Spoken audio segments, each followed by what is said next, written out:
انت تعرف ان النبي لما مات ما اتدفنش، والسبب كان في 3 حاجات حصلوا بعد وفاة النبي. طب انت تعرف ايه اللي حصل يوم وفاة النبي وايه اللي كان السبب في تأخير دفنه؟ طب تعرف المعجزة الكبيرة اللي حصلت في وفاة النبي؟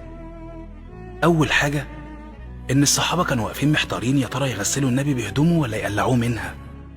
في الوقت ده حصلت اول حاجة غريبة، وهي ان الصحابة كلهم حسوا كأنهم مغمى عليهم، وبعدها سمعوا صوت من السماء بيأمرهم يغسلوا النبي بهدومه زي ما هو، وده حفظا وسترا للرسول صلى الله عليه وسلم.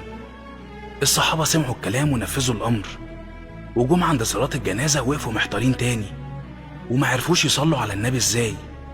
وهنا كانت الحاجة التانية، الصحابة عشان ما يتخانقوش مين فيهم يبقى الإمام، وعشان عظمة الرسول صلى الله عليه وسلم، قرروا إن محدش هيبقى إمام للجنازة، وبدأوا يصلوا على النبي صلاة فردية. وكانت مجموعة بتدخل تصلي صلاة الجنازة على النبي وبعدها تخرج وتدخل مجموعة تانية. وبعد ما خلصوا من الجنازة فضلوا محتارين برضو تاني، لكن المرة دي الحيرة كانت في مكان دفن النبي. يا ترى ندفن النبي فين؟ لغاية ما سيدنا أبو بكر قال لهم: إحنا سمعنا الرسول صلى الله عليه وسلم بيقول مفيش نبي بيموت إلا وبيدفن في المكان اللي مات فيه. وساعتها قرروا يدفنوا النبي في أوضة السيدة عائشة، وبسبب كل اللي حصل ده اتأخر دفن النبي وما اتدفنش في نفس اليوم اللي مات فيه.